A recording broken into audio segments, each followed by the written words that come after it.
Mes chers compatriotes, à maintes reprises, et récemment encore dans mon adresse du 19 mai 2020, j'ai attiré votre attention sur les manœuvres visant à organiser la succession de gré à gré à la tête de notre pays.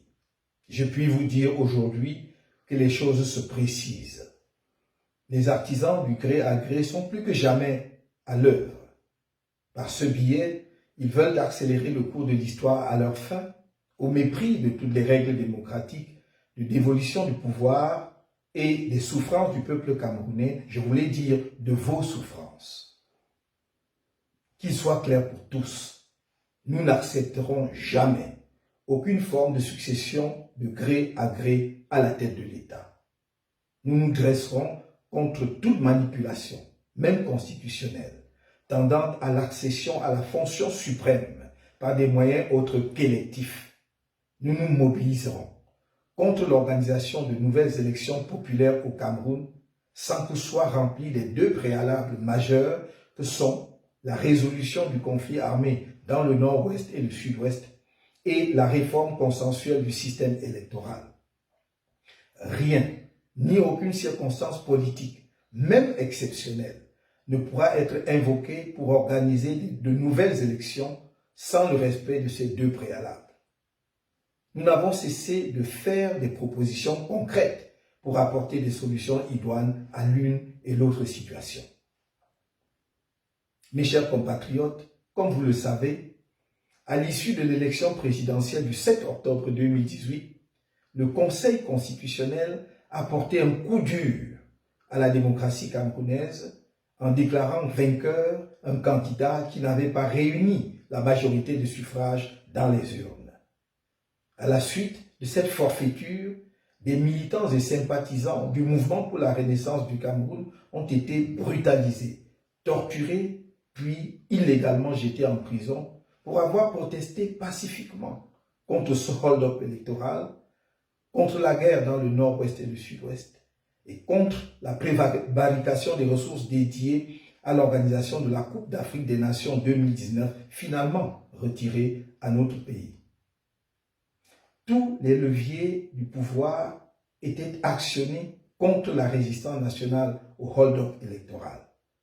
Qu'il s'agisse de la police, de la gendarmerie, de l'administration territoriale, des médias publics et même de la justice supposée être l'ultime recours du citoyen.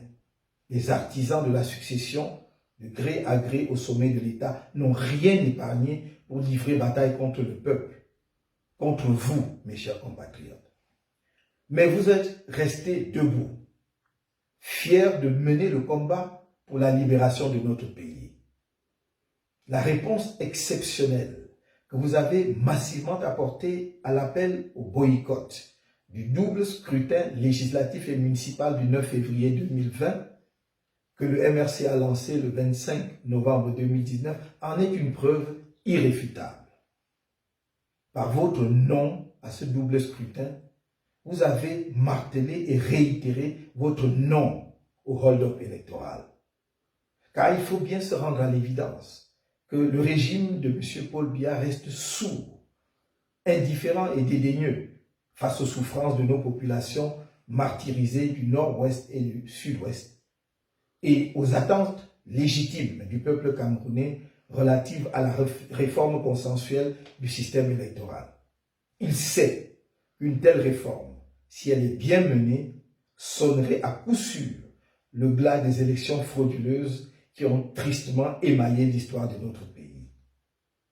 Vous comprenez pourquoi ceux qui ne veulent pas d'alternance par la voie démocratique dans notre pays sont à l'œuvre et prêts à franchir toutes les bornes avec l'appui de leurs soutiens extérieurs. Tout cela est en train de se dérouler sous vos yeux. Je vous alerte afin que nul n'en ignore, ni aujourd'hui, ni plus tard. Nous sommes rendus à un tournant de notre histoire.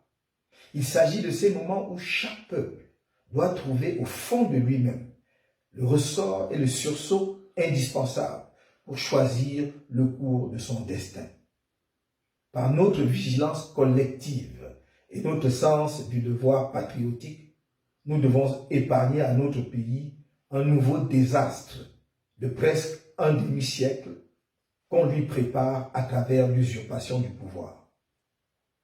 C'est pourquoi je réitère avec gravité que faute d'une résolution politique de la guerre civile que le régime de M. Biya a provoquée dans les régions du nord-ouest et du sud-ouest, et sans une réforme consensuelle du système électoral à laquelle auront pris part les principales formations politiques et les organisations de la société civile crédibles, le MRC et le peuple du changement n'accepteront pas qu'une nouvelle élection populaire se tienne au Cameroun. Pas plus qu'ils n'accepteront aucune manipulation de la Constitution visant à organiser une succession à la tête de l'État par un mécanisme non électif. Autant dire que l'annonce de l'organisation d'une élection au Cameroun, sans la résolution préalable de ces deux crises qui minent notre pays, sonnera comme une déclaration de guerre. Et tous ceux qui engageront le pays dans une telle aventure répondront devant notre peuple et devant l'histoire. Trop, c'est trop. Le peuple camerounais a assez souffert de la gloutonnerie de quelques personnes dont toute l'incompétence, l'irresponsabilité et le cynisme s'étalent encore de façon dramatique à la face du monde dans le cadre de la lutte contre la pandémie du Covid-19 et qui croient pouvoir conserver éternellement le pouvoir uniquement par la terreur d'État. Il est temps que la dévolution du pouvoir dans notre pays passe enfin par les processus démocratiques admis dans toutes les sociétés modernes. Que le peuple camerounais ait la possibilité de se donner librement et dans la transparence des dirigeants légitimes qui sont tenus de lui rendre compte sur la gestion des affaires publiques. Nous sommes prêts. La torture, les emprisonnements arbitraires et les humiliations, nous les connaissons déjà. 15 d'entre nous, dont le premier vice-président du MRC, Mamadou Yacouba Mota, sont encore en prison. Et si la mort doit venir pour cette cause, qu'elle vienne.